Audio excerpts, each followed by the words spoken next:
네, 저희 기도하고 함께 말씀 나누도록 하겠습니다. 할렐루야. 만의 왕 되시며 만군의 주 되시는 우리 주 예수 그리스도의 이름을 높여드립니다. 열방 가운데 모든 나라와 족속과 민족과 백성과 방언 가운데 주 여호와 하나님만 높임을 받아 주시옵소서. 주님 이 시간에 주께서 특별히 주의 계시의 영으로 임하여 주시옵시고 성령을 인도하여 주시옵시고 오직 우리의 마음을 오직 주의 계시의 영으로 채워주심으로 말미암아 하나님이 우리가 살아가는 이 시대 가운데 말씀하시는 여호와의 음성을 듣게 하시고 또 여호와께서 갖고 계신 하나님의 그 마음을 깨닫게 하셔서 하나님 이 시대를 살아가는 우리가 하나님의 백성으로서의 합당한 자로서의 삶을 살아가는 말씀께 귀한 깨달음 얻는 귀한 시간 되어지도록 주님 주관하여 주시옵소서. 이 시간에 의탁드리오며 모든 영광을 우리 주께만 올려드리오며 예수 그리스도의 이름으로 기도드립니다. 아멘. 네, 제 파워포인트는 중간부터 제가 좀 보여드릴 게 있고요. 지금 처음에는 이제 보여드릴 건 좀 없습니다. 처음에는 들으시고 중간부터 이제 보시면 될 것 같습니다. 저희가 이스라엘 미션 컨퍼런스잖아요. 네, 이스라엘 미션 컨퍼런스라서 저희 이스라엘 선교라는 측면에서 저희가 이해해야 할 아주 중요한 것 중에 하나가 제가 기도하면서 반유대주의다라는 생각이 이제 들었습니다. 반유대주의라는 건 뭐냐면, 영어로 하면 이제 엔티세미티즘이라고 합니다. 근데 유대인이라면 무조건 싫어하고 유대인이라는 이유만으로 무조건 싫어하는 거죠. 그죠? 유대인을 향한 무조건적인 혐오와 증오. 그러니까 그 사람들을 무조건적으로 혐오하고 싫어하고 증오하니까 거기에 또 폭력이 수반이 되게 되죠. 그죠? 가끔 뉴스 같은 데 보시게 되면은 초정통파 유대인 뉴욕이라든가 유럽이나 이런 데 사람 지나가는데 갑자기 주먹으로 그냥 지나가다가 유대인 복장이니까 사람을 친다던가, 혹은 미국이나 이런 데는 유럽이나 프랑스나 이런 데 유대인들 모이는 회당에 불을 지른다던가 총격 사건이 있다던가 이런 것들이 개인적인 혹은 집단적인 혐오의 발현이 폭력으로 나타난 형태인 거죠. 그게 유대인이기 때문에, 이유는 오직 유대인이 싫어서. 이제 그걸 우리가 엔티세미티즘이라고 이제 반유대주의다 이제라고 합니다. 일종의 이제 인종차별주의죠. 그래서 이게 가장 인류 역사에서 이제 클라이맥스를 맺었던 때가 우리가 잘 알고 있는 2차 대전 때에 히틀러에 의한 이제 홀로코스트다 이제라고 말씀을 드릴 수가 있습니다. 근데 우리나라 사람들은 이 반유대주의를 제가 느끼기에 이해하기가 조금 힘들다는 생각이 들었어요. 왜냐하면은 반유대주의를 느끼기에는 우리가 유대인들과의 접촉이 우리는 전혀 없었어요. 그렇기 때문에 반유대주의라는 게 뭔지 너무 좀 추상적으로 들리고 우리가 이해하기가 쉽지가 않거든요. 근데 반유대주의를 우리가 조금 더 우리의 맥락에서 이해하기 조금 쉽게 얘기하려면은 화교에 비유하면 훨씬 더 좋을 것 같다는 생각이 들었어요. 우리가 어떤 사람이 예를 들어 아주 한국의 유명한 TV에 나오고 그런 유명한 분인데 그분이 갑자기 알고 봤더니 그분이 화교다 이런 얘기를 들으면 어때요? 그러면은 기분이 벌써 일단 조금 안 좋아지죠. 일단 우리나라 사람이 아니었어? 이런 생각이 들죠. 그죠? 저 사람 원래 중국 사람이야? 일단 민족적인 구분이 되잖아요. 그죠? 우리와는 다른 사람이구나. 우리나라 사람이 아니구나. 민족적인 구분이고 다른 사람이라는 것에 대한 경계심이 일단 생기죠. 근데 그 사람이 예를 들어 유명한 사람이에요. 그럼 연예인이거나 아니면 TV에 맨날 나오거나 그러면 그 사람 한국에서 활동하고 한국 사람들 대상으로 해서 돈을 잘 버는데 그럼 그 돈은 다 저 사람은 우리나라 사람도 아닌데 우리나라에서 돈을 많이 버네? 잘 버네? 이런 생각이 들겠죠. 그죠? 네. 그러니까 민족적으로도 우리가 경계가 생기고 경제적으로도 그 사람이 돈 잘 버는 것도 우리에게 시기와 질투와 미움의 대상이 되겠죠. 그죠? 이제 이런 것들이 유대인들이 유럽 사회에서 겪었던 일이거든요. 그래서 예를 들면 프랑스에서 드레피스 사건 같은 경우는 이 사람이 군인인데 유대인이다라고 하니까 그래? 그러면 이제 만약 전쟁이 자꾸 일어나고 이런 시기 같으면 저 사람 전쟁 나면은 우리나라 편에서 들었을 거야? 아니면은 뭐 이제 화교라 그러면 중국 편에 들까? 막 이런 생각들이 들잖아요. 그죠?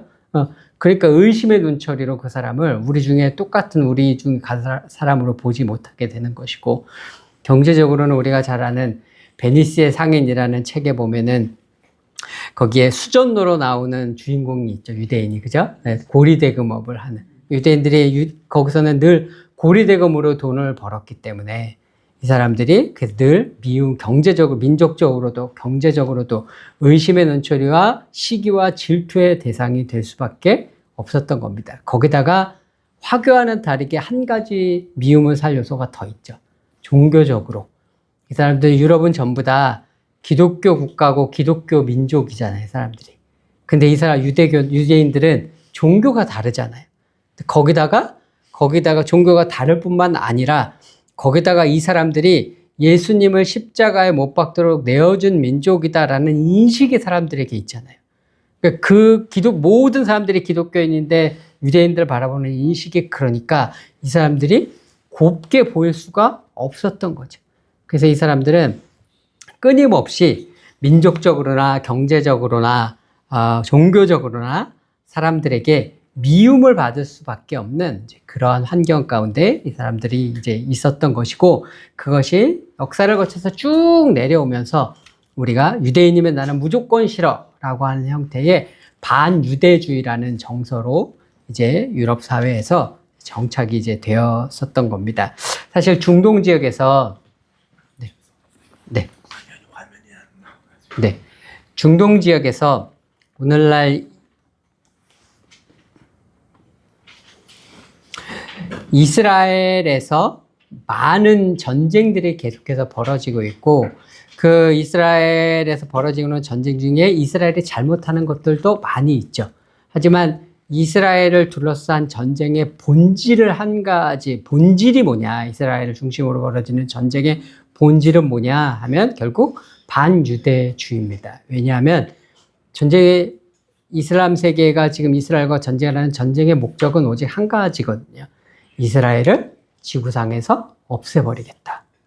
이스라엘이란 나라를 지구상의 지도에서 없애버리고 유대민족 모두를 지중해를 쓸어서 전부 다 없애버리겠다. 이스라엘의 멸절, 이게 목적이란 말이에요. 그게 우리가 아는 이슬람 원리주의라는 것이고, 그 이슬람 원리주의를 국가의 목표로 삼은 나라가 이란이란 말이에요.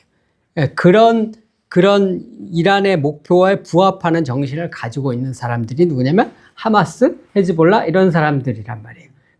이 전쟁에 뭐 이스라엘이 잘못하는 것들도 많이 있지만, 근데 근본적인 본질은 이스라엘을 멸절시키겠다라는 이제 반유대주의에서 이 모든 것들이 이제 시작이 되는 겁니다. 근데 이제 반유대주의 역사가 언제부터 시작이 됐냐 하면은 사실은 성경 시대부터 시작이 되죠. 우리가 이스라엘의 역사를 아브라함부터 이제 우리가 시작을 하면 실상은 유대 문헌에서 우리는 아브라함 때부터 이제 미움을 받고, 아브라함 때부터 우리가 늘 사람들이 우리 민족을 멸절시키고 노력했다라는 기록들이 유대 문헌에는 쭉 있습니다. 아브라함도 아브라함의 사라를 자꾸 취하려고 하는 시도들이 있었고, 다른 왕들이 뭐 야곱 같은 경우에는 이제 삼촌 라반이 쫓아오죠. 그때도 이제 유대 문헌들에 의하면 삼촌 라반이 이제 야곱을 죽이려고 했다라는 해석들이 있습니다. 그때 또 이스라엘을 멸절시키려고 했고, 또 그 다음에 애굽에 내려가서 발람이 또 애굽에 내려가서도 이 애굽의 왕이 이스라엘을 멸절시키려고 하죠. 아기들을 다 죽이잖아요, 그죠? 그리고 또 광야에 나와서는 또 발람이 이스라엘 민족을 저주하고, 이게 성경 시대부터 이렇게 쭉 우리 민족을 멸절시키려는 시도들이 있었다라는 기록들은 이스라엘의 고대 문헌에서부터 쭉 있습니다. 근데 우리가 흔히 이 반유대주의라는 것이 언제부터 시작이 됐냐라고 얘기를 하면 역사 속에서 보통 흔히 로마 시대부터 시작이 됐다라고 얘기를 합니다. 그게 언제냐면 로마 시대 때 로마가 콘스탄틴 황제가 기독교를 국교화하면서 콘스탄트 황제는 기독교를 종교의 자유를 인정을 해준 거죠. 불법 종교에서 믿을 수 있어까지만 해줬다가 이제 381년도에 이제 테오도시우스 황제라는 사람이 이 기독교를 국교로 만들었습니다. 로마의 국교가 기독교가 됐는데 국교가 됐다는 이야기는 뭐냐면 국가 종교가 되었기 때문에 다른 종교는 전부 불법 종교가 되는 겁니다. 그래서 그 전까지는 기독교가 불법 종교였고 유대교 같은 건 합법 로마에서 인정해주는 합법적인 종교였죠. 그러니까 뭐 이집트의 이시스 종교라든지 미트라스교라든지 뭐 수많은 종교들의 합법 종교가 유대교도 합법 종교가 합법 종교였고 기독교는 불법 종교였는데 기독교가 국가 종교가 되면서 전세가 역전이 돼서 기독교만 합법 종교가 됐고 유대교부터 시작해서 모든 종교는 다 불법 종교가 된 거죠. 이걸 믿으면 이 사람들은 로마 제국의 박해를 받게 되는 거죠. 그래서 그때부터 유대인들이 기독교 로마 제국에 의해서 박해를 받기 시작을 한 거죠. 그래서 기독교 로마 제국에서부터 박해를 받기 시작해서 역사를 쭉 거슬러 내려오면 우리가 잘 아는 십자군 때 십자군이 와서 회당에서 이스라엘 유대인들을 회당에 집어넣고 다 불질러 죽였다든지 뭐 스페인에서 이사벨라 여왕이 이제 유대인들을 다 쫓아내는 추방령 3일 만에 나가라고 그랬다고 그래요. 저 추방령 내리면서 3일 안에 다 나가라.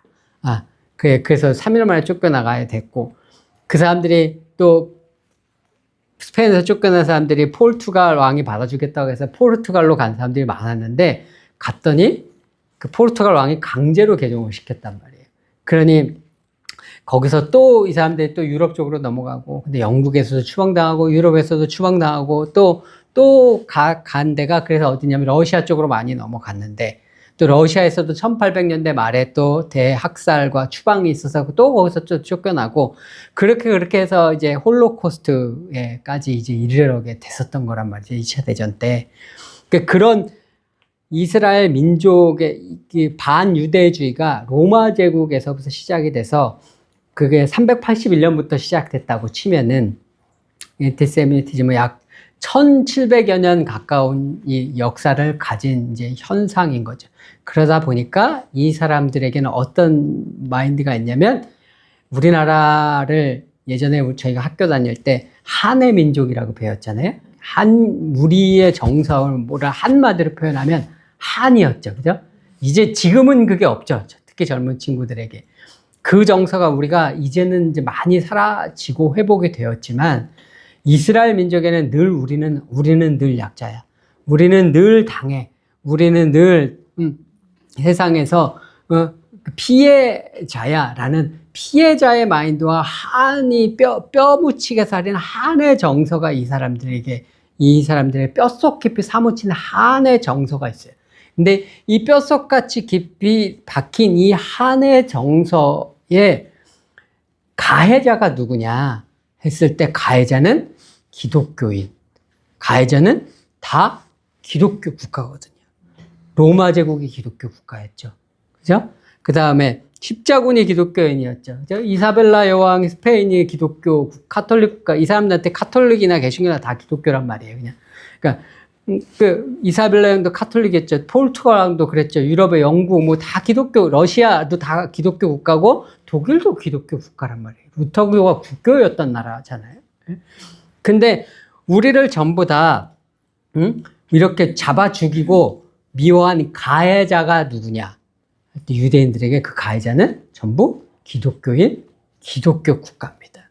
그래서 이 사람들에게 기독교 이꼬르 반유대주의예요. 기독교인은 반유대주의자야. 기독교인 이꼬르 하면 우리 유대인은 무조건 싫어하고 기독교인은 우리 유대인을 무조건 죽이려고 하는 사람들이야. 이게 유대인들이 가지고 있는 기독교와 기독교인들에 대한 이해입니다. 그래서 유대인들이 예수님을 못 믿는 거예요. 유대인들이 예수님 믿는다면 어떻게 기독교인이 될 수가 있냐. 기독교는 우리 유대인을 멸절시키려고 하는 종교고 그런 사람들인데 어떻게 기독교인이 될 수 있냐. 너는 민족의 반역자다. 이제 이렇게까지 사람들이 나아가게 이제 되는 겁니다. 근데 이런 유대인들은 근데 우리가 그리스도인으로서 우리가 교회를 다니면서 신약 성경에 대해 아는 내용은 뭐예요? 우리가 신약 성경에서 특히 사도행전을 보면서 아는 내용은 주로 뭐냐면은 주로 유대인들이 예수 믿는 사람들 다 박했던 얘기입니다. 그죠? 네. 사도행전에 보면 쭉 베드로가 설교하고 베드로와 요한이 안진뱅이를 고치니까 사내들인에서 붙잡아서 가다 재판을 받게 하고 채찍질하고 감옥에 넣고 바울이 회당마다 증거하는데 계속 사람들이 폭동을 일으키려고 죽이려고 하고 그래서 또 피신이나 해서 도망가고 또 그랬더니 거기서도 또 죽이려고 하고 그런 얘기들이잖아요. 그죠? 네. 그러니까 우리가 기독교인으로서 알던 이야기는 뭐냐면은 우리는 신약 성경밖에 몰랐었을 때는 신앙생활 열심히 하면서 사도행전 열심히 읽으니까 예수님이 죽도록 내버려둔 예수님을 빌라도에 내준 것도 유대인이고 복음이 증거되는 것을 가로막는 것도 다 유대인이란 말이에요. 그러니까 유대인은 기독교를 박해한 사람들이 우리가 가지고 있는 유대인의 그리스도인들이 전 세계에 인류 역사의 전 세계에서 기독교인들이 가지고 있던 유대인에 대한 인식이죠. 유대인은 예수님을 죽였고 기독교를 박해했던 사람들, 우리는 이것만 아는데 381년 로마 제국부터 기독교가 유대인들을 박해하고 죽였다는 사실을 우리는 잘 몰랐죠. 그죠? 네. 우리는 유대인이 예수 믿는 사람들을 박해했다는 것만 알았었던 것이고 유대인들은 반대로 이 사람들은 신약 성경을 안 읽잖아요. 그죠? 그러니까 자기네들이 예수님 믿는 사람들을 박해했었던 일이 있었다는 걸 자기네들은 하나도 몰라요. 이 사람들은. 자기네들이 핍박자였다, 박해자였다, 가해자였다는 사실은 하나도 모르고 오직 어릴 때부터 부모에게 들었던 교육, 오직 학교에서 배웠던 교육이 오직 역사적으로 우리는 늘 핍박과 박해를 받아왔고 그 중심에는 기독교가 있다. 이런 이야기만 들어왔었던 겁니다. 이제 그래서 서로가 피해를 받은 서로가 피해를 받은 입장만 말고 자기 자신들이 가해자가 됐었던 입장을 모르는 그런 상태가 이제 우리였습니다. 그래서 유대인들에게 선교를 할 때 유대인들에게 사용해서는 안 되는 금기어들이 있어요. 그 금기어들이 뭐냐면 영어로 하면은 대부분 다 C로 시작하는 단어입니다. 크로스, 십자가, 크리스티애니티, 기독교, 그 다음에 크리스찬, 이런 C로 해당되어지는 단어들, 그 다음에 교회, 처치. 이 교회가, 이게 다 뭐냐? 이게 다 우리 유대인들을 다 말살시키려고 했었던 사람들이거든요. 거기다 플러스, 그래서 C로 시작하는 단어들은 유대인들에게 무조건 이 사람들은 다 안티세미티즘, 반유대적인 우리를 미워하고 죽이려는 사람들이 하기 때문에 이 사람들에게 사용해서는 안 되는 용어들입니다. 그래서 예수 믿는 유대인들이 자기네들을 어쨌든 교회라고 부르지 않잖아요. 처치라고 부르지 않죠. 그 사람들이. 그런 많은 이유들 중에 하나가 그런 교회가 자기네들을 죽여온 역사적인 상처들 때문에 자신들을 크리스찬이라고 부르지 않고 자신들의 모임을 교회라고 부르지 않는 겁니다. 그래서 또 하나 우리가 사용해서 안 되는 용어 중에 하나가 미셔너리라고 하면 이 유대인들에게는 우리를 강제로 개종시키려고 하는 나쁜 놈들이에요. 이 사람들에게 선교사라는 단어는. 그렇기 때문에 이런 용어들을 우리가 이스라엘 선교를 할 때 쉽사리 사용하지 않은 선교적인 차원에서 그들을 사랑하는 차원에서 조심해서 써야 하는 그러한 용어들입니다. 근데 2차 대전 후에 이스라엘이 독립을 하게 됐습니다. 너무나 놀라운 사건이죠. 왜냐하면 홀로코스트를 겪었을 때는 이스라엘이 거의 민족의 멸절 직전까지 갔었던 거잖아요. 이스라엘 민족의 역사상 가장 어두운 시기를 겪었는데 갑자기 나라가 생겨버렸어요. 근데 이제 국제정치적으로는 그 일이 이스라엘 나라 탄생 배경에 전 세계적인 어떤 이스라엘을 향한 동정 여론이 있었죠.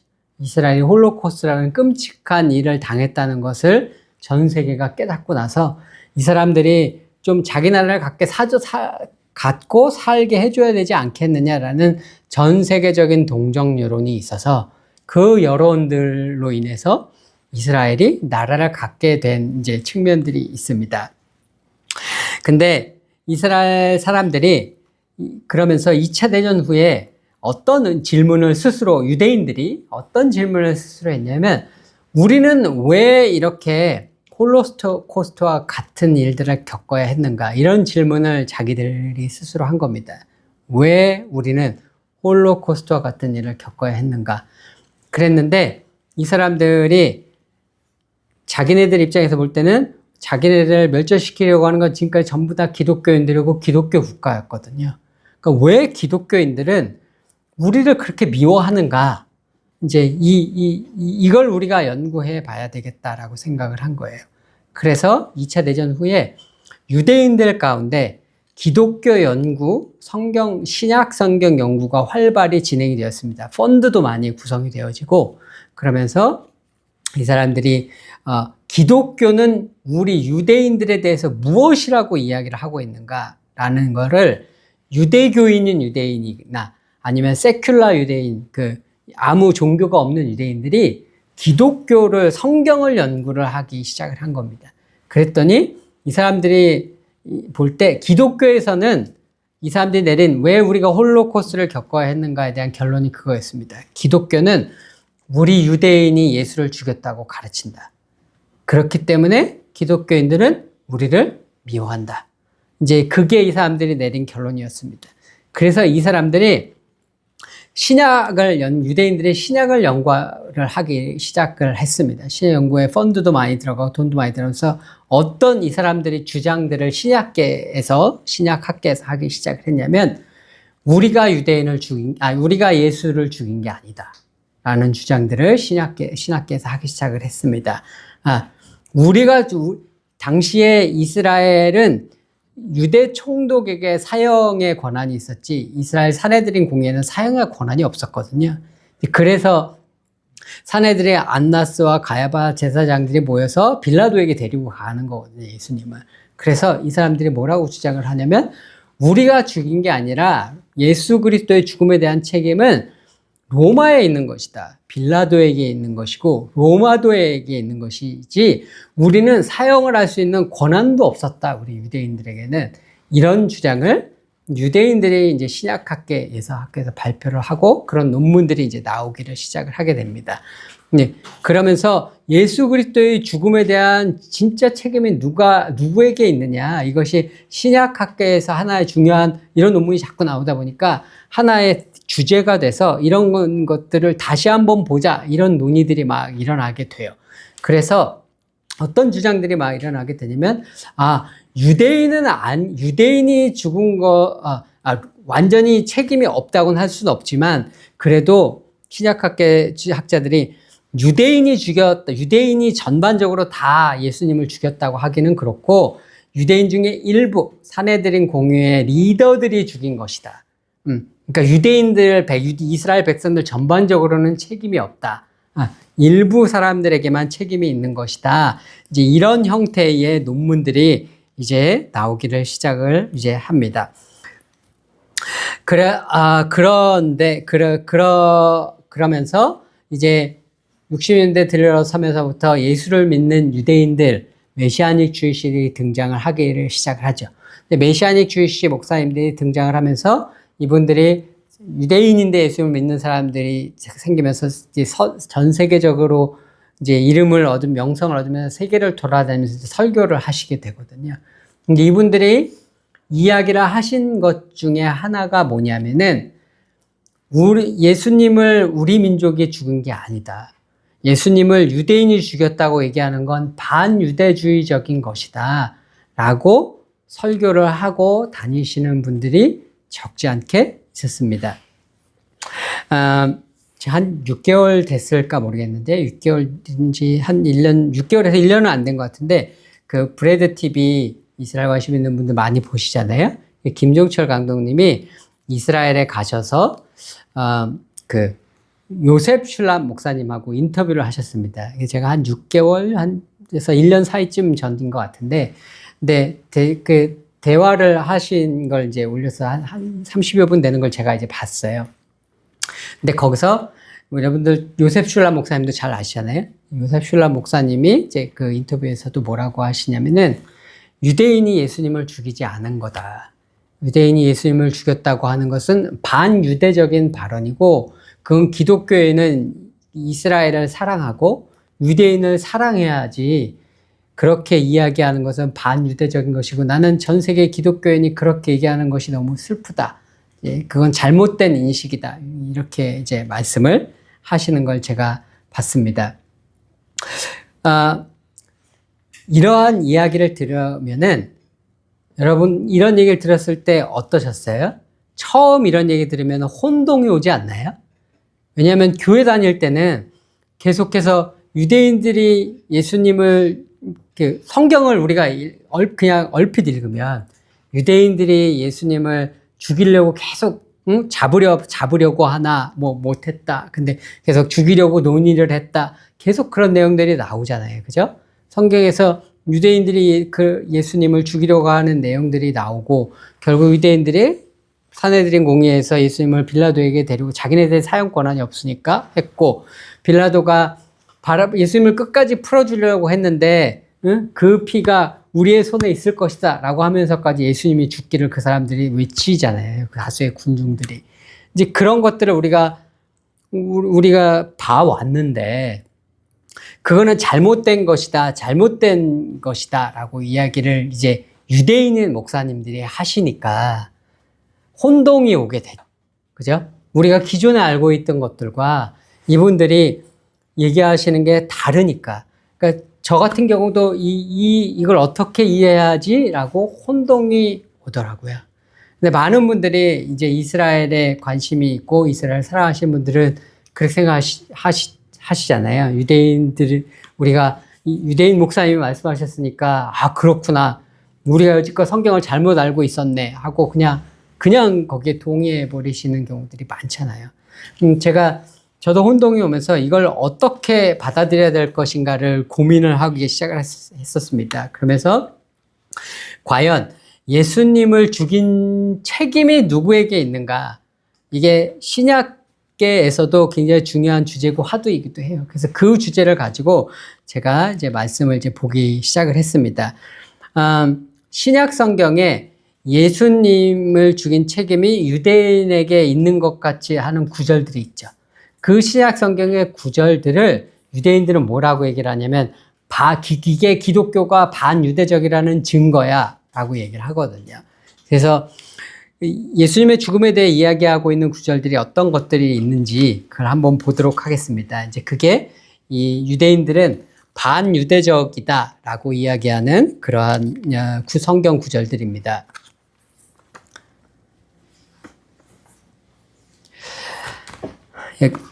먼저 요한복음 8장 39절인데요. 예수님이 이제 초막절에 성전에서 유대 지도자들과 대화하시는 얘기입니다. 예수님께서 아버지와 나는 하나다. 하나님 아버지와 나는 하나다. 이런 말씀을 하시니까 이 사람들이 반대를 하는 거예요.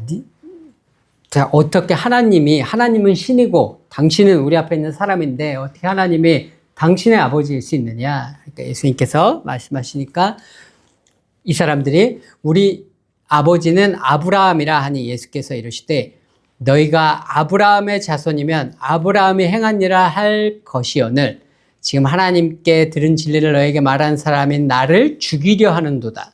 아브라함은 이렇게 하지 아니하였느니라. 너희는 너희 아비가 행한 일들을 하는도다. 대답하되 우리가 음란한 데서 나지 아니했고 아버지는 한 분뿐이시니 곧 하나님이시니라. 예수님은 이 유대 지도자들에게 뭐라고 말씀하시는 거냐면, 이 사람들이 우리의 아버지는 아브라함이다. 우리는 아브라함의 후손이다. 이렇게 얘기를 한 거예요. 근데 예수님은 뭐라고 하시면, 너는 아브라함의 후손이 아니야. 아브라함의 후손이라면 어떻게 나를 죽이려고 할 수 있느냐, 너희는. 응? 너희들이 진짜 아브라함의 후손이라면 그럴 수가 없는 거다라고 말씀을 하시는 겁니다. 이게 유대인들이 반유대적이다라고 이야기를 하는 이유는, 우리가 아브라함의 자손인데 우리를 예수님, 지금 사도 요한이 기록한 거는 아브라함의 자손이 우리를 아브라함이 아니라고 했다는 거예요. 그러니까 이건 말도 안 되는 얘기를 기독교인들은 하고 있다는 얘기예요. 우리는 아브라함의 자손인데 우리는 아브라함의 자손이 아니라고 했으니 말도 안 되는 반유대적인 주장을 하고 기독교가 하고 있다라는 것이 이제 이 사람들이 유대인들이 이제 유대인 신학자들이 이제 하는 이야기입니다. 이거는 사도행전 3장에 베드로와 요한이 성전 미문에서 안진뱅이를 고쳤을 때 성전에서 한 설교입니다. 이때 나은 사람이 베드로와 요한을 붙잡으니 모든 백성이 크게 놀라며 달려나가 솔로몬 행각이라 불리는 행각에 모이거늘 성전에서 일어난 일이에요. 베드로가 이것을 보고 백성에게 말하되 이스라엘 사람들아 이 일을 왜 놀랍게 여기느냐 우리 개인의 권능과 경건으로 이 사람을 걷게 한 것처럼 왜 우리를 주목하느냐 아브라함과 이삭과 야곱의 하나님 곧 우리 조상의 하나님이 그의 종 예수를 영화롭게 하셨느니라. 너희가 그를 넘겨주고 빌라도가 놓아주기로 결의한 것을 너희가 그 앞에서 거부하였으니 너희가 거룩하고 의로운 일을 거부하고 도리어 살인한 사람을 놓아주기를 구하여 생명의 주를 죽였도다. 그러나 하나님이 죽은 자 가운데서 그를 살리셨으니 우리가 이 일의 증인이라. 이 사건은 오순절 사건이 사도행전 2장에 일어나잖아요. 그럼 오순절 사건은 예수님이 부활하시고 50일 후입니다. 이거는 그러니까 오순절 사건 후니까 그 후 언젠가 일어난 일이죠. 그죠? 네. 근데 지금 성전에서 베드로가 사람들에게 뭐라고 얘기를 하냐면 대상이 누구냐면 12절에 보니까 이스라엘 사람들이에요. 그 안진뱅이가 일어난 걸 보고 모여든 이스라엘 다수의 평범한 거기에는 바리새인과 리더들도 있겠죠. 이스라엘 사람들 전체 대중에게 너희가 그를 넘겨주고 너희가 거부했고 너희가 생명의 주를 죽였다라고 베드로가 이제 이야기를 하고 있습니다. 그래서 이제 데살로니가 전서에 가게 되면 이건 바울이 한 얘기죠. 바울이 데살로니가 교회에 편지를 쓰면서 데살로니가 교인들이 그 핍박을 많이 받았습니다. 예수를 믿는 것 때문에. 이렇게 바울이 이야기를 합니다. 그 사람들이 형제들아 너희가 그리스도 예수 안에서 유대에 있는 하나님의 교회들을 본받은 자 되었으니 그들이 유대인들에게 고난을 받음과 같이 너희도 너희 동족에게서 동일한 고난을 받았느니라. 유대인은 주 예수와 선지자들을 죽이고 우리를 쫓아내고 하나님을 기쁘시게 하지 아니하고 모든 사람에게 대적이 되어 우리가 이방인에게 말하여 구원받게 함을 그들이 금하여 자기 죄를 항상 채움에 노하심이 끝까지 그들에게 임하였느니라. 유대인들이 가장 싫어하는 기독교도 한 사람을 뽑으라면은 아마 사도 바울일 겁니다. 그러니까 이스라엘 사람들의 입장에서는 바울은 유대교의 믿음을 가져다가 그걸 잘못해서 뒤틀어서 유대교의 경전을 뒤틀어서 기독교라는 새로운 이단적인 종교를 삼신교 하나님, 예수님, 성령 세 개의 신을 섬기는 새로운 종교를 만든 사람이거든요. 유대인의 입장에서는.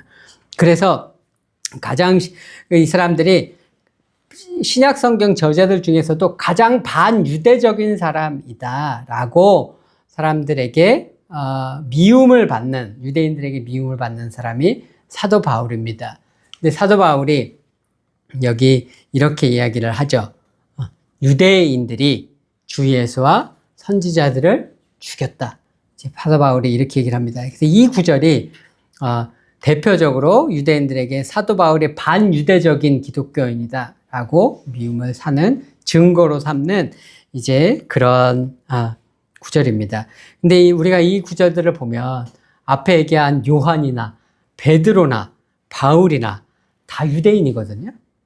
이 사람들은 다 유대인이에요.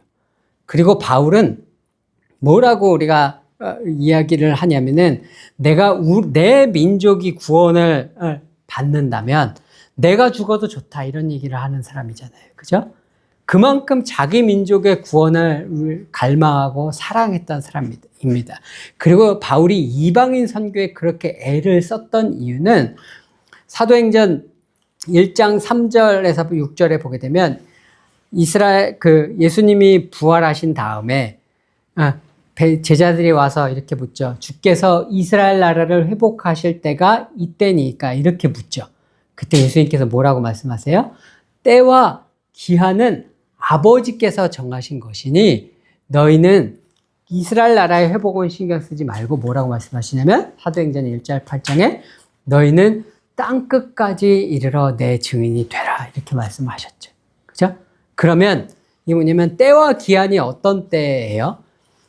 때와 기한 이스라엘 나라가 회복되는 때입니다. 그 이스라엘 나라가 회복되는 아버지께서의 주권 가운데 있는 것이고 그 일이 일어날 때까지 너희들이 해야 할 일은 땅끝까지 예수님을 증거하는 거라고 말씀하신 거예요. 그럼 바울이 이방인 선교를 열심히 했던 이유 중에 하나는 뭐냐면은 땅끝까지 복음을 증거하면 그러면 땅끝까지 복음을 증거하는 것이 이스라엘 나라의 회복의 때를 앞당기는 일이거든요. 그러니까 이 사람의 이방 선교의 목적은 이방인 자체가 구원을 얻기 위한 목적도 있지만 이스라엘 자신의 민족이 구원을 얻도록 하는 방법이 이 땅끝까지 이방인들에게 복음을 증거하는 것이라는 사실을 이 사람은 이해했기 때문에 그토록 서쪽의 땅끝 서바나까지 땅끝까지 가기를 갈망하고 원하고 그렇게 이방인 선교에 열심을 냈었던 겁니다. 그러면 바울이 반유대적이다 라고 하는 주장들은 이런 바울의 내 민족의 구원을 받기 위해서는 내가 죽어도 좋다라고 했던 그 사람의 심정을 이해하고 그 사람의 선교의 목적과 이유를 이해한다면 이러한 이야기들이 얼마나 잘못됐는지를 우리가 잘 이해할 수가 있죠. 우리가 이스라엘의 회복을 바랄 때 가장 이제 깊이 약속의 말씀으로 붙잡는 구절이 로마서 11장 26절 말씀이잖아요. 이제 온 이스라엘이 구원을 받으리라 이 말씀이잖아요. 그죠? 근데 이 온 이스라엘이 구원을 받으리라라고 하는 이 말씀은 유대인이기 때문에 그 사람의 혈통이 유대인이기 때문에 자동으로 그 사람들이 다 언젠가는 구원받게 될 거라는 거예요? 아니에요. 자동으로 구원받게 되는 게 아니라 혈통 때문에 구원받게 되기라 어느 때인가 되면 이 사람들이 다 예수 그리스도를 믿게 되어서 구원을 받는 거라는 말이죠. 그죠? 그렇기 때문에 우리가 이제 이스라엘 선교를 하는 거죠. 이들도 예수를 믿어야 구원을 받으니까요. 근데 이 사람들이 예수를 믿기 위해서는 우리가 예수를 믿으려면 뭐가 필요해요? 우리가 예수를 믿을 때 회개가 필요하죠. 우리가 죄인 된 것에 대한 회개가 필요하단 말이에요. 그럼 이 사람들이 자기 개인의 죄에 대한 회개도 있겠으나 우리가 그리스도인이 되어서 그리스도 안에서 우리가 믿음이 자라고 성장하다 보면 우리가 우리 개인의 죄만 회개하나요? 우리 민족의 죄도 회개하고 우리의 조상들, 나는 알지도 못하는 수백 년 전, 수천 년 전에 이 민족 가운데 일어난 일들, 이런 것들도 우리가 회개를 하게 되잖아요. 그죠? 이 사람들이 예수 그리스도를 믿는다는 것은 예수 그리스도가 메시아라는 것을 믿는 거라는 말이에요. 그죠? 근데 그 예수 그리스도가 메시아인데 그가 어떻게 죽게 되었는지를 생각하지 않을 수 없고 그 메시아이신 예수 그리스도가 죽게 되는 그 과정들 가운데 자기 민족의 조상들이 어떠한 일들을 했었는지에 대한 인식이 없을 수가 없단 말이에요. 그죠? 그럼 이 사람들이 예수를 믿는 데는 필연적으로 무엇이 수반이 되어져야 하냐면은 예수 그리스도의 죽음에 대한 책임에 대한 회개가 이 사람들에게 있어야 되는 겁니다. 그래서 스가랴서에 이런 말씀이 있죠. 이스라엘 민족의 회복에 대한 예언의 말씀인데 이런 말씀이 있잖아요. 내가 다윗의 집과 예루살렘 주민에게 은총과 간구하는 심령을 부어주리니 그들이 그 찌른 바 그를 바라보고 그를 위하여 애통하기를 독자를 위하여 애통하듯 하며 그를 위하여 통곡하기를 장자를 위하여 통곡하듯 하리로다. 이스라엘 민족이 회복될 것에 대한 예언의 말씀인데, 이들이 민족적으로 회복되어질 때 일어나는 일이 뭐냐? 자기들이 찌른 그분을 보고 애통하는 일들이 있다는 거예요. 그죠? 그럼 그 예수 그리스도의 죽음에 대한 그들의 회개의 심령이 그들 가운데 있을 것에 대한 말씀인 거죠. 제가 저희 킹스 칼리지가 이스라엘에 있잖아요. 제가 2018년인가 9년인가 가서 이제 그 강의를 했습니다. 근데 그때 처음에 갔을 때 복음서 강의라고, 두 번째 갔을 때 바울 서신 강의를 했어요. 바울 서신 강의를 하다가 이제 데살로니가 전서를 이제 하게 됐습니다. 근데 데살로니가 전서에 이 장을 이제 하게 됐습니다. 근데 여기 이 내용이 나오잖아요. 유대인은 주 예수와 선지자들을 죽이고, 이 내용이 나온단 말이죠. 그래서 이 내용은 바울이 안티세미틱이다, 바울이 반유대주의자다라고 유대인들 가운데 알려져 있는 구절인데, 그 유대인 목사님들은 다 유대인 목사님들 아니면 장로님들인데, 그분들은 그것에 대해 어떻게 생각하느냐 제가 물어봤어요. 여러분들 어떻게 생각하십니까?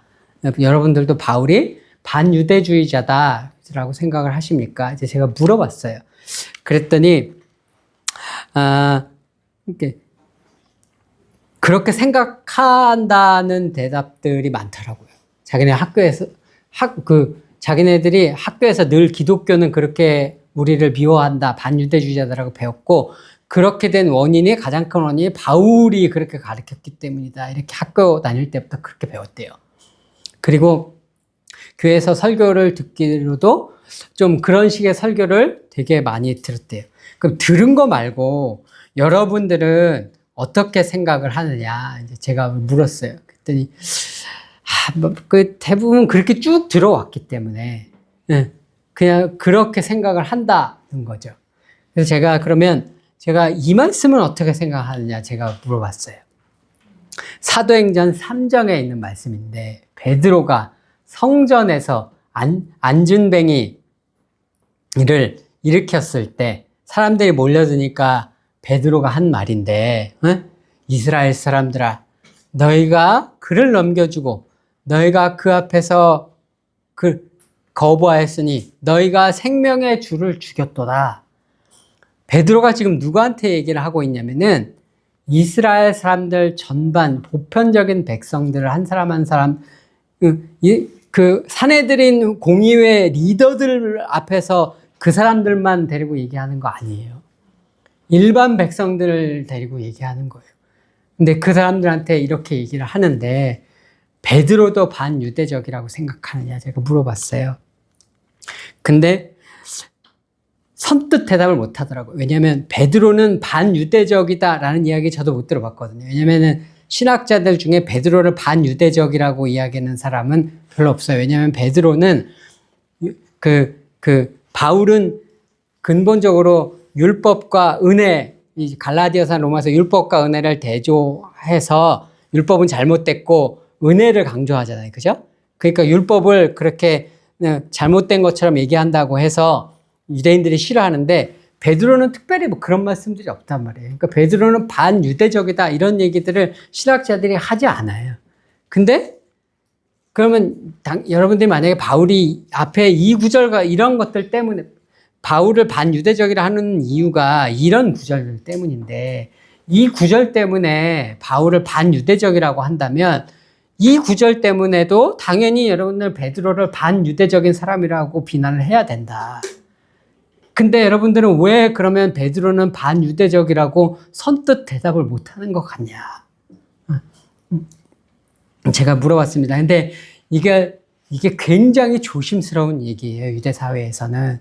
왜냐하면 유대인들은 기독교인은 무조건 반유대적인 사람들로 여기기 때문에, 저는 그 사람들 입장에서는 이방인이잖아요. 이방인 크리스찬이 와서 지금 여차하면은, 잘못하면은 저 반유대주의자 기독교인이 와서 우리가 또 예수를 죽였다고 유대 민족을 비난하는 거네 이렇게 들을 수 있거든요. 그래서 제가 여러분들 오해하지 마시라. 저는 이스라엘을 정말 사랑하는 사람입니다. 저는 날마다 이스라엘을 위해서 기도하는 사람입니다. 날마다 이스라엘 민족이 하나님 앞에 돌아가기를 위해서 날마다 무릎 꿇고 기도하고 금식하고 기도하는 사람입니다. 그러니까 나를 반유대주의자라고 착각하시면 안 됩니다. 나는 여러분들이 말씀을 온전하게 이해하는 데 도움을 주기 위해서 온 것이지, 여러분들을 미워하거나 여러분들에게 반유대적인 입장을 가지고 그 교리를 설파하거나 그러려고 해서 온 게 아닙니다. 근데 내가 이해하고 있는 성경은 분명히 유대인들에게 예수 그리스도의 죽음에 대한 책임이 있다고 이야기합니다. 그리고 그것에 대해서 저는 예수를 믿는 유대인들 가운데 민족적인 회개가 있어야 한다고 믿습니다. 제가 한국인인데 우리가 한국인으로서 예수를 믿어서 나의 죄를 회개하죠. 나의 죄를 회개하지만 우리 민족적인 죄악을 회개할 것들이 있잖아요. 그죠? 제가 그분들의 이 얘기를 했습니다. 우리도 한국교회가 민족적으로 우리 한국교회, 한국 그리스도인들 모두가 회개해야 될 민족적으로 회개할 기도 제목이 있습니다. 우리가 일본의 식민지에 있을 때 일본의 천황을 숭배하는 동방요배라는 것을 교회에서 하면서 이건 우상숭배가 아니야 라고 하면서 우리가 우상숭배를 했던 그런 역사가 있습니다. 그 죄악에 대해서 우리 한국교회에 민족적인 회개가 있어야 한다고 믿고 우리 모두가 한국교회 모두가 회개해야 한다고 믿습니다. 우리 개인적인 회개해야 할 것들이 있지만 민족적으로 회개할 것이 있는데 저는 이스라엘 나라 가운데서도 당연히 민족적으로 예수 믿는 이들이 민족적으로 회개할 것이 있다고 믿는다. 근데 그 가장 근본적인 것은 무엇이냐? 예수 그리스도를 죽인 책임이 우리 민족에게 있다. 그것에 대한 인식을 가지고 그것에 대한 민족적인 회개가 하나님 앞에 저는 있어야 하는 줄 믿습니다. 그것이 이스라엘 민족의 진정한 회복의 시작점이 될 것이라고 저는 믿습니다. 이스라엘 민족의 회복이 스가랴서 12장 10절에 자기들이 찌른 자를 보고 애통할 것이라는 그 말씀이 언제 성취가 됐어요? 이 말씀이 언제 성취가 됐느냐? 오순절 때 그 성취가 시작이 되었죠. 오순절 때 사람들이 성전에서 베드로가 오순절 때 저 사람들 술 취했다 그러니까 우리 술 취한 게 아니다. 이건 요엘서 말씀의 성취이다 라고 얘기하고 그 뒤에 하는 두 번째 사도행전 2장의 베드로의 설교의 두 번째 주제는 뭐냐면은 예수 그리스도가 주와 그리스도이시다. 이게 베드로 설교의 핵심입니다. 너희가 죽인 예수 그리스도가 주와 그리스도, 히브리어로 하면 메시아이시다. 그렇게 얘기를 했어요. 그랬더니 사람들이 뭐라 하냐면 그런즉 이스라엘 온 집은 확실히 알지니 너희가 이스라엘에 못 박은 이 예수를 하나님이 주와, 여기도 그렇죠. 너희가 이 십자가에 못 박은 이 예수를 하나님이 주와 그리스도가 되게 하셨느니라 하니라. 그랬더니 사람들이 뭐라냐면 그들이 이 말을 듣고 마음에 찔려 베드로와 다른 사도들에게 물어 이르되 형제들아 우리가 어찌할꼬? 그럼 우리가 어떻게 하면 좋겠느냐? 마음에 찔림이 있었다는 건 예수 그리스도가 십자가에 못 박혀 죽은 것이 우리의 책임이구나라는 걸 통감했다는 거예요. 그래서 그러면 우리가 이제 어떻게 해야 되느냐? 하고 물었어요. 그랬더니 베드로가 이르되 너희가 회개하여 각각 예수 그리스도의 이름으로 세례를 받고 죄의 사함을 받으라. 그리하면 성령의 선물을 받으리니. 베드로가 회개하라라고 했습니다. 각 개인의 죄악에 대한 회개도 있었겠죠. 그러나 분명히 이 사건은 예수님이 부활하시고 딱 50일째 될 때 있었던 사건입니다. 아직도 사람들이 예수 그리스도가 십자가에 못 박혔던 그 사건의 현장에 수많은 사람들이 예수 그리스도가 예루살렘에서 팜 선데이 당나귀를 타고 종려주일에 입성하시는 장면이며, 그 6월절에 그 예수 그리스도의 죽음에 대한 십자가를 지고 가시는 장면을 생생하게 목격하고, 그게 아직도 자기들의 마음에 울림이 있는 사람들입니다.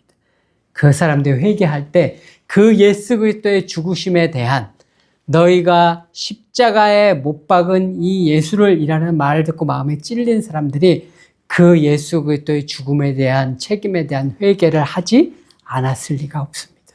그러니 이 사람들에게 그 스가랴 12장에 이 말씀의 성취는 언제 시작되었냐면, 오순절날 사도행전 2장에서부터 이 사람들의 그 회개가, 성취가 시작이 된 거죠.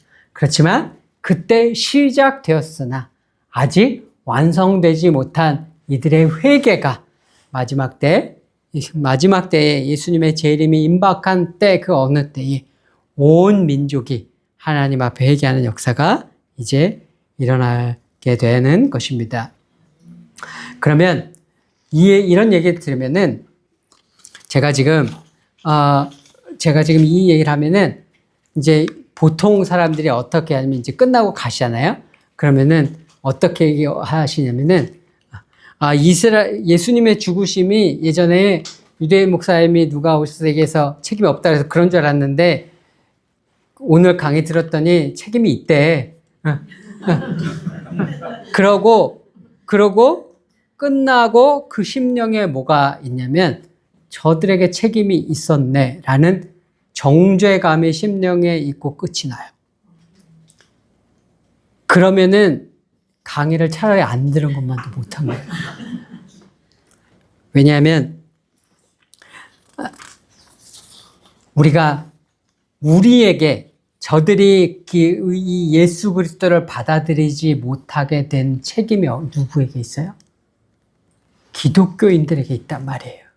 저들이 예수 그리스도를 그토록 지금 거부하는 가장 큰 이유가 기독교인들 때문이란 말이에요. 자기네들을 끊임없이 잡아 죽이고 좀 살만하면 추방하고 그랬던 교회라는 집단, 기독교 국가라는 집단, 기독교인이라는 사람들 때문에 그렇단 말이에요. 그런데 우리가 그들에게 책임이 있다라고 해서 그들을 정죄하는 자리에 선다면, 우리는 그들에게 예수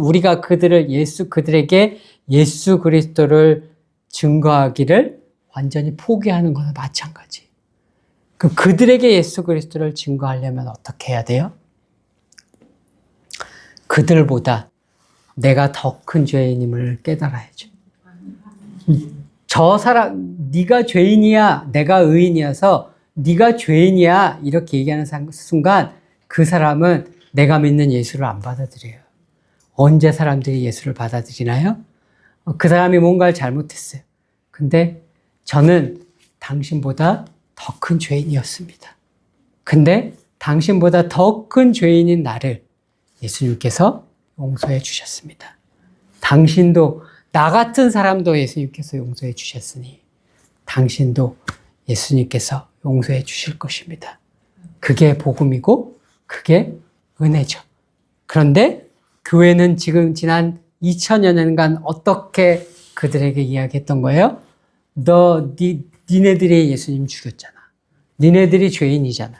나는 의인이어서, 나는 높아서 늘 그들을 정죄하고 판단하고 그들에게 폭력을 행사하고 그들에게 죽이고 추방하는 자리에, 복음을 증거하는 자리가 아니라 그들보다 낮아져서 그들을 품고 사랑과 그리스도의 은혜를 증거하는 자리가 아니라 도리어 율법을 증거하는 자리에 교회가 서 왔었던 겁니다.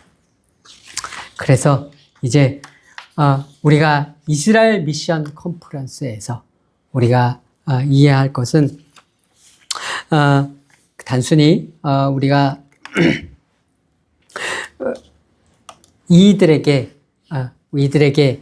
예수 그리스도의 죽음에 대한 책임이 있느냐 없느냐 이런 것들을 따지지 않은 것이 아니라 그러나 저는 그럼에도 불구하고 저는 바로 이들에게 민족적인 회개가 일어나기를 기도해요. 이분들에게 정말 그 10년 가운데 사람들에게 우리 민족은 예수님을 죽인데 책임이 없어 이런 하는 것이 아니라 말씀을 읽는 가운데 말씀을 통해서 이분들의 깨닫게 되어지고 하나님 앞에 스스로 회개하는 심령으로 나아가게 되기를 간절히 기도합니다.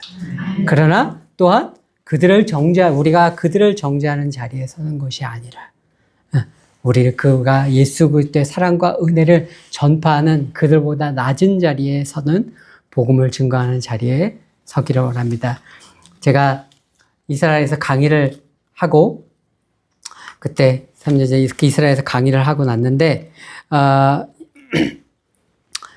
이제 쉬는 시간이 됐어요. 아까 그 데살로니가 강의를 한 다음에 쉬는 시간이 돼서 이제 있는데 어떤 한 분이 저한테 오시더라고요.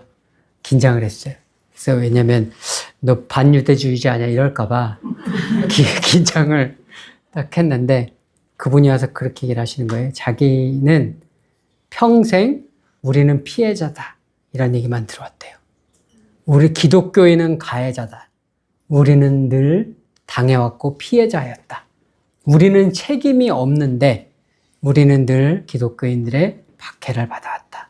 이렇게만 자기가 다닌 학교 교육도 그렇게 받았고 부모님에게도 그렇게 받았고 그래서 그렇게만 생각을 해왔다는 거예요. 지금까지. 근데 당신이 오늘 성경 말씀으로 우리 민족이 회개해야 할 것이 무엇인지를 깨닫게 해 주어서 감사합니다. 내가 오늘부터는 우리 민족이 예수 그리스도를 죽인 죄악에 민족적으로 회개하자고 내가 교회에 가서 사람들에게 이야기하겠다. 한 분이 저에게 그렇게 이야기를 하고 가셨습니다. 오늘 이 이스라엘 미션 컨퍼런스를 통해서 단순히 우리가 이스라엘을 사랑하시는 분들이 하는 한 가지 오류가 뭐냐면은요. 메시아닉 주이시 유대인들이 하시는 설교를 들으면 보편적으로 목사님들이 하시는 설교와 다른 것들이 많죠. 새로운 내용들이 되게 많죠. 그죠? 새로운 내용이 많으니까 혹 하고 넘어가요. 너무 새로우니까. 생전 설교, 목사님, 우리 한국 분들 설교는 다 비슷비슷하잖아요. 그죠? 달라봐야 뭐 다르겠어요. 우리 교회 다니면서 맨날 성경책 읽고 다 아는 얘기인데 다시 확인할 뿐이죠. 근데 메시아닉 주이시 목사님들 얘기 들으면은 생전 못 들어본 막 새로운 얘기를 하거든요. 그러면은 거기에 대해서 두 가지 반응이 나와요. 한 부류의 사람들은 그래로 훅 빨려 들어갑니다. 저분 유대인이 저렇게 말씀하시니까 그동안 우리 목사님들이 몰랐던 거였네 하고 훅 빨려 들어가는 부류가 한 분이 있고요. 한 부류는 거기에 대해서 거부감을 느껴요. 이상한데?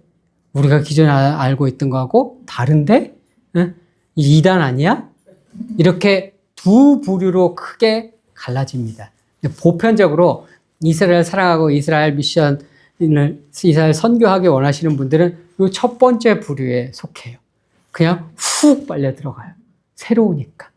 근데 그분들이 많은 진리의 깊은 것들을 아시지만 그분들이 얘기하신다고 모든 게 다 옳지 않아요.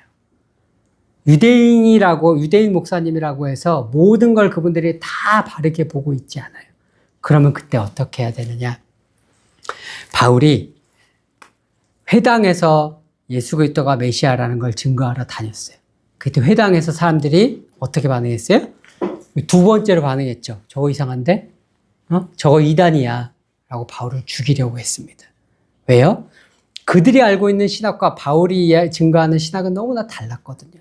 메시아는 이스라엘 민족의 회복을, 그들이 알고 있는 신학은 메시아는 이스라엘 민족의 회복을 가져오는 이스라엘의 다윗과 같은 왕이에요. 그러면 로마를 물리치고 이스라엘 나라를 회복시켜야죠. 그리고 그가 전 세계에 세계 평화를 가져와야죠. 그런데 그런 것들이 하나도 이루어지지 않고 있는데 바울이라는 사람이 와가지고 저분이 메시아래요. 그러니까 자기네들이 기존에 알고 있던 신학과 다르잖아요. 그러니까 사람들이 저놈이 이단이야 하고 때려 죽이러 다녔습니다. 저놈 블래스퍼미 신성 모독의 죄를 범하고 있다. 저놈이. 그래서 다 회당마다 가는 곳곳마다 바울을 죽이려고 해서 바울이 피신을 해야만 했습니다. 그러다가 바울이 데살로니가에서도 또 그런 일이 있어서 3주 만에 데살로니가에서 피신을 합니다. 그래서 간 곳이 어디였냐면 베레아라는 도시였습니다. 근데 베레아 교인들한테 설교를 했더니 사도행전 17장 11절에 보니까 뭐라고 나오냐면 베레아 교인들은 신사적이어서 영어로 보니까 젠틀하다고 나와요. 그래서 말씀이 그러한가 하여 날마다 말씀을 상고하고 영어로 보면 examine the scripture. 바울이 얘기하는 게 자기가 기존에 알고 있던 거랑 다르단 말이에요. 그런데 이 사람은 다르니까 무조건 배척하지 않았다는 거예요. 그래? 저 사람은 우리가 아는 것과 다른 이야기를 하네? 그러면 저 사람이 하는 다른 얘기가 진짜 맞는 얘기인지를 성경을 펴놓고 대조해 가면서 날마다 성경을 상고하고 성경을 examine 했다는 거예요. 그러면 우리가 전에 듣도 보도 못한 새로운 말씀을 들을 때 어떻게 해야 되는지가 나오죠. 훅 빨려 들어가는 것도 아니고 이상한데 이단이야 하는 것도 아니고 우리가 해야 되는 건 뭐예요? 그 말씀이 진리인지 말씀을 펴놓고 말씀에 대조해 보면서 맞는가 틀리는가를 해봐야 된다는 거예요. 그죠? 그래서 우리가 꼭 한 가지 당부드리고 싶은 것들은 우리 무조건 메시아닉 주시 목사님이 하시는 말씀이니까 옳다고 훅 빨려 들어가시지도 마시고 그렇다고 또 다르다고 해서 튕겨나가지도 마시고 오직 날마다 말씀이 그러한지 상고하셔서 주의 진리로 날마다 인도함을 받으시는 저와 여러분 모두가 되시기를 축원드립니다. 제가 기도하고 마치도록 하겠습니다. 진리이시며 빛 되신 우리 주 성령 하나님, 오늘도 우리에게 주의 진리의 빛으로 인도하여 주시옵소서. 우리에게 날마다 말씀이 그러한가 주의 진리를 사모하고 상고하는 주의 말씀을 사모하는 마음을 허락하시며 또한 그 주의 진리의 말씀을 읽고 깨달을 수 있도록 성령께서 친히 우리의 교사와 선생이 되어주셔서 우리를 깨우쳐 주시고 일깨워 주시고 성령으로 인도하여 주시옵소서. 무엇보다 이스라엘을 사랑하는 참 사랑하는 마음을 갖게 하여 주시옵소서. 저들의 찌른 자로 말미암아 그 10년 가운데 애통함으로 여호와 하나님 앞에 예수 그리스도 앞에 무릎 꿇고 민족적으로 회개하며 나오는 역사가 있을 수 있도록 주님 역사하여 주시옵소서. 교회든 우리도 하나님 저들을 사랑하지 아니하고 저들보다 높아져서 저들을 정죄하고 책망하였던 우리의 죄악들을 주님 용서하여 주시옵시고 이제는 저들보다 더 낮아져 진정 예수 그리스도의 은혜와 복음을 증거하는 참된 주님의 제자의 자리에 서는 교회 될 수 있도록 역사하여 주시옵소서. 감사드리고 예수 그리스도의 이름으로 기도드렸습니다. 아멘.